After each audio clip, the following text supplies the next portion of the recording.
Hey everyone, welcome to my presentation on training to improve aerobic and anaerobic power. I'm super excited I got this topic. I learned a ton from researching and making this presentation, so hopefully I can transfer the information in a productive way and we can learn a little bit new, learn a little bit of new information about what we've already learned in class. Just to start though, aerobic power, we're going to focus mainly on training to improve that. That's why the anaerobic is in parentheses. We'll briefly mention that and talk a little bit about it at the end, but just to kind of give you a heads up, we're focusing mainly on aerobic power improvement and kind of what trainings we should do, what kind of measurements we can take to predict aerobic performance and application of that. And so there's a lot of good things that we'll talk about. And then we'll just briefly kind of mention the anaerobic power improvement and some things we can do there too. So let's get right into that. First, just some physiological background. Before I go over what's on the slide, just kind of a heads up. When we're talking about aerobic power improvement, naturally in class before we talked a little bit about how aerobic metabolism is when oxygen is being used as that acceptor, electron acceptor in the electron transport chain to make ATP. Today, we're not really going to focus a lot on that necessarily. We're going to think of aerobic power improvement more as endurance performance. So when I say, oh, that's going to improve your aerobic power, think that kind of translates more like, oh, I'm going to be able to increase my endurance performance and how long I can do an exercise, things like that. But just a few basic terms just to kind of review before we dive on in. Cardiac output is just like the total work on your heart because it includes your heart rate and how much blood it's pumping, which is called the stroke volume, which is really important to monitor while we're exercising, see how hard our heart's working and things like that. We'll talk a lot about our VO2 max and lactate threshold. Those are going to come up throughout the presentation a ton. VO2 max is just the amount of oxygen that your body is consuming from what you inhale. And so it's kind of a measure of how efficiently we use the oxygen that we're taking in. Lactate threshold, we talked a lot about in class. It's just a measurement of the blood lactate that's accumulating. Well, wait, no, that would be your blood lactate level, sorry. Lactate threshold is when that blood lactate level is exponentially increasing. It's like that limit of where we can't remove it from our blood as fast as we're producing it. So remember that. And respiratory response is just kind of an indicator of our lactate threshold. It's not a great way to measure it, but it's related because it's when our blood is getting so acidic that bicarbonate buffer system is depending on our lungs to exhale more carbon dioxide to get that acidity level down. So, and then skeletal muscle adaptations, we're just going to talk a little bit about what your muscles do when they're improving in their aerobic performance. They're going to get more mitochondrial density and capillary networks going on in there. So a lot of good stuff there. These are kind of the main things we're going to talk about throughout the presentation. Training specificity, methods of aerobic training will be our next one, which I think is the most interesting. Some current research that's supporting what we're talking about, some performance predictions, some things we can look at to predict our aerobic power improvement, and then some things we can do to apply the new knowledge that we get. So let's get right into it. Training specificity. So this seems like an obvious thing. And when I read it, I felt kind of like, oh yeah, everybody knows that. But at the same time, we don't really apply this as much. Athletes should train the same muscle groups for aerobic power improvement that they are going to use in their sport. So for example, if you're a mile runner, you should run for your exercise and do distance running for that.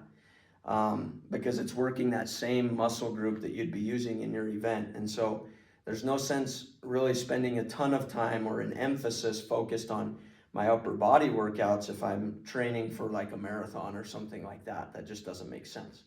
And then these are just two other, examples of that. If I'm going to swim for an event, I want to train swimming, so my muscles are used to that, and that's what's getting the aerobic improvement. That's the muscle group that its endurance is going up, if that makes sense. So, moving on to methods of aerobic training. From what I've learned, there's about three main methods of this. There's interval training, long, slow distance training, and high intensity continuous training.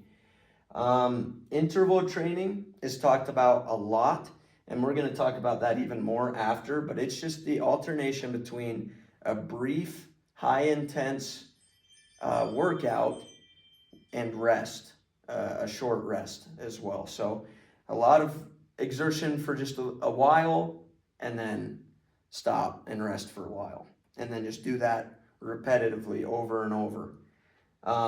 And an example of that is a HIIT workout, which we've probably all heard of before. It just stands for high intensity interval training.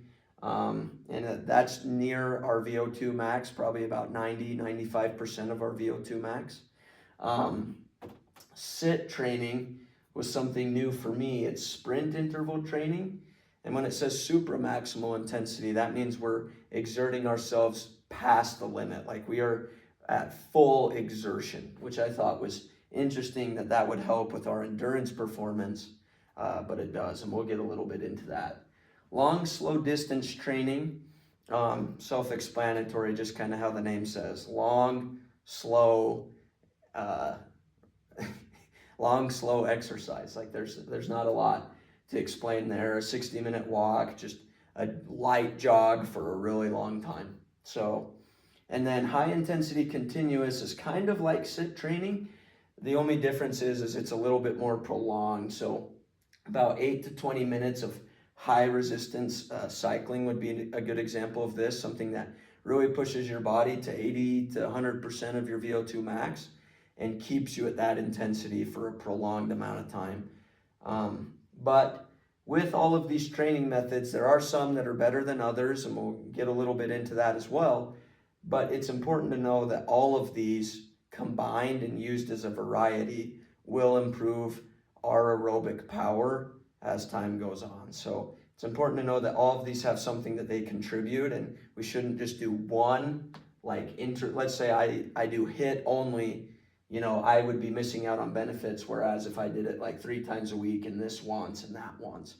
So it's important to get a good variety of all three of these things to improve aerobic power. So current research, what we're looking at here, there's 3 articles that I found that I thought were interesting. This first one talks about HIIT training and what kind of metabolic adaptations we have there. And it just shows that our VO2 max and lactate threshold show significant improvement when we're using HIIT workouts. Which is interesting because I always would think in my head, if I'm going to improve my endurance, I should go run for a long time. But that isn't necessarily true. This HIIT workout, which is very time efficient, it can improve your aerobic power as well, your endurance. So I thought that was interesting. This next one talks about something called live high and train low. And this is talking about altitude levels, living in a high altitude to get that red blood cell count up and that hemoglobin, right? And then training somewhere in a low elevation where you don't need as much.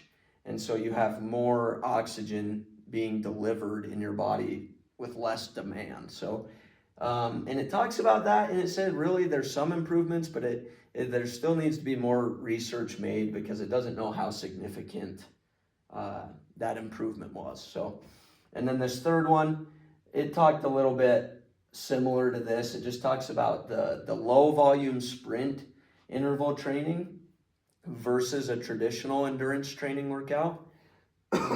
Sorry.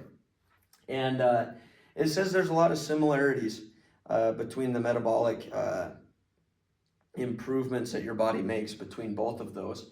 And so it seems like it'd be more efficient to use sprint interval training, low sprint interval training because it's just more time efficient. If it's going to have the same metabolic changes in your body, then why not do something that's quicker and faster, right? So there's a lot of good information in those three things.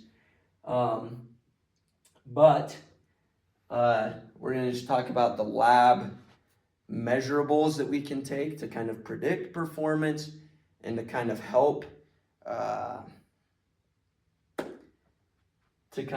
help us understand what's happening during our aerobic training. So, like I said, the VO2 max and lactate threshold are definitely the most commonly used measurables that we have and the most important.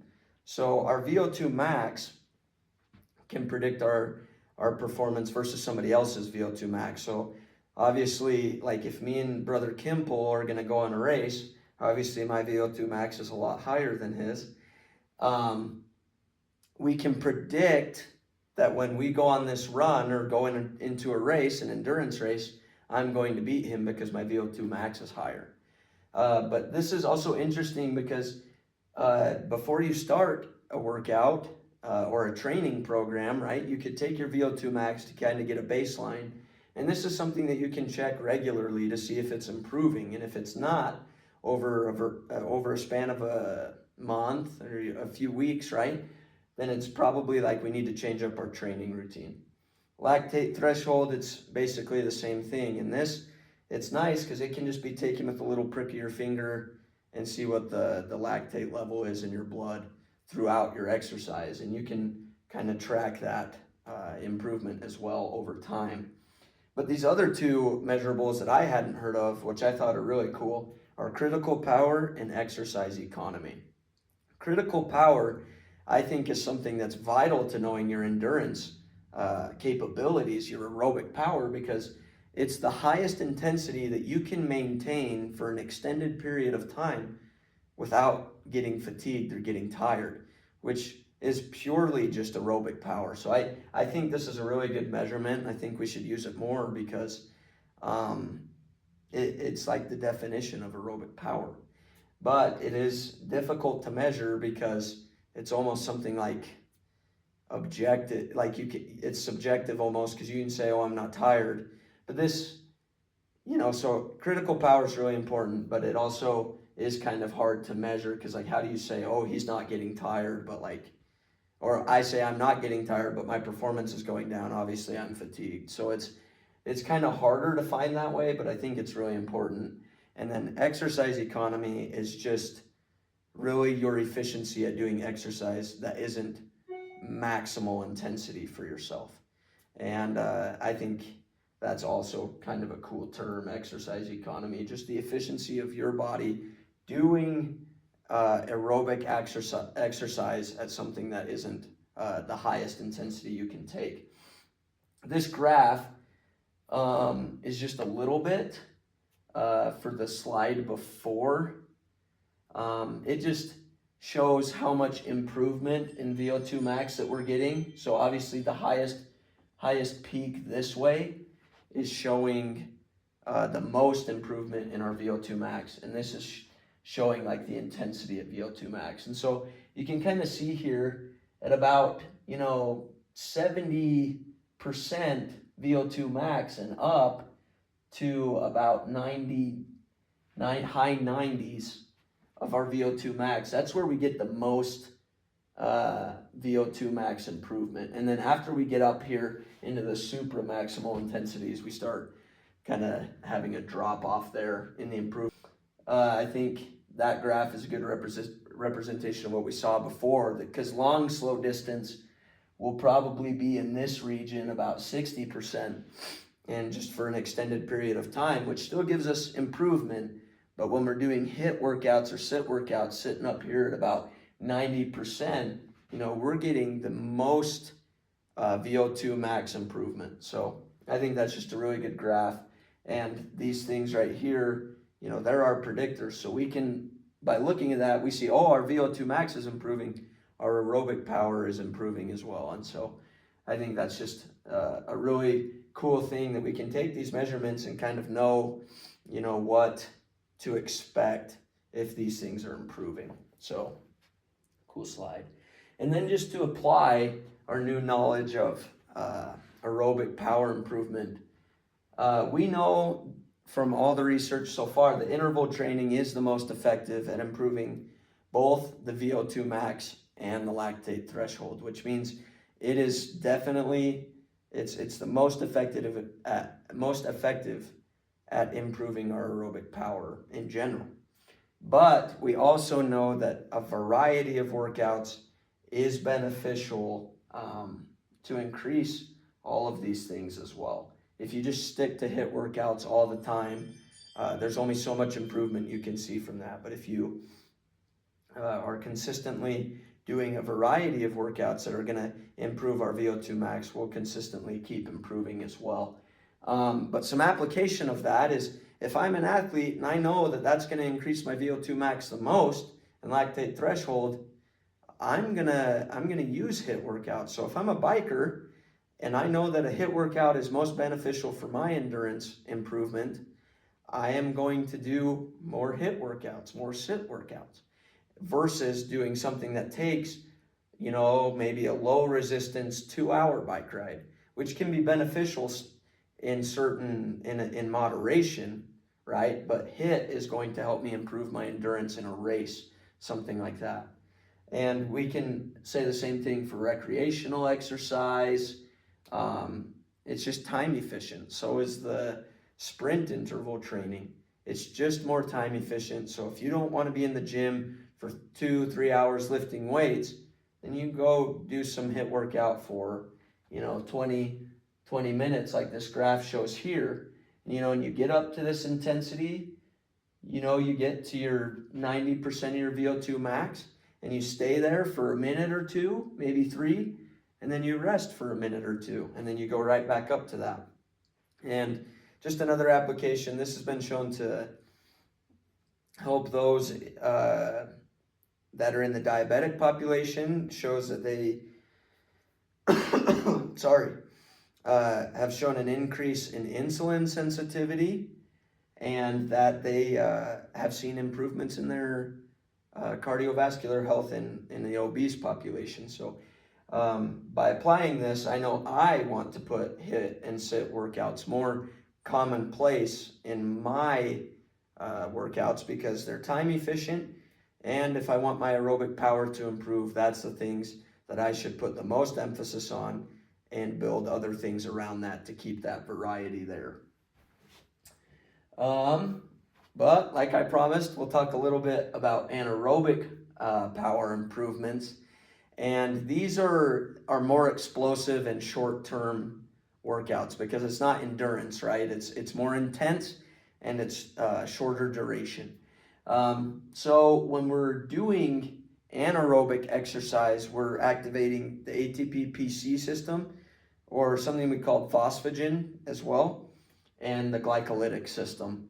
But first, the ATP-PC system is just it's quick and readily available for us. So it is super important for explosive exercise, where you do not need a very long duration of this.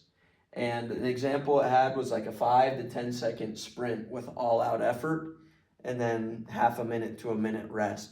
And this would be something important for a sport like football, where it's like 10 seconds as much as you can go, maybe 5 seconds, and then 30-second break. Or as like a 100-meter sprint runner, this would be something important to train, because you have that explosiveness for that 10 seconds, and then you're done. And it also has just a low lactate accumulation in your blood. You're not going to hit lactate threshold doing that, and it's got a fast recovery. So there's lots of good things that can come from that. The glycolytic system is just a little bit longer. It's still short bursts of this high intensity workout, right? But it's not 5 to 10 seconds. It's more probably closer to a minute, 45 seconds, something like that. And the training that you do to improve your glycolysis efficiency, you have to overload it, overload this glycolysis, and that will train it to get more efficient. You just need to work it to the very maximum, And then slowly, after doing that a few times, right, it's going to improve and get more efficient to meet your needs. So I thought that was incredible. Your body's just so amazing that it can adapt to that. Once it sees, oh, I'm being overloaded, I better just get better at or more efficient at creating energy for this kind of movement. So that was really cool. Just like you said, an example would be like a 45-second sprint, maybe just a lap around the track, like a 400-meter dash. And it's very taxing, depletes your muscle glycogen, and it takes a while for recovery from that. But just kind of as a summary, athletes seeking to improve any sort, either anaerobic or aerobic power, really, you should train the muscle groups that you're going to use for that performance. Like if you're going to be a runner, you need to train your legs for that. You should not focus on muscle groups that you don't want to improve performance in necessarily for your sport. Training intensity, not the duration, is the most important driver of VO2 max improvement, which makes hit and sit very effective. Current research shows that hit and sit are the most effective workouts for improving aerobic power, but a variety still will help that overall improvement the most. Lactate threshold, critical power, VO2 max are your strongest predictors of your endurance performance and your aerobic power, and a mix of those, both aerobic and anaerobic power. If you're improving both of those, you're going to see increased success and performance in a variety of sports and events that you're going to be doing. So that's kind of my presentation. I hope you learned as much as I did, and thanks for watching. Okay, so this quiz, I'm just going to put in the video. You can kind of pause and answer, see if I answered any of these questions. So I'll give just like, I'm just going to go on and just have you pause and answer, and then go to this next one. And yeah, thanks so much for watching.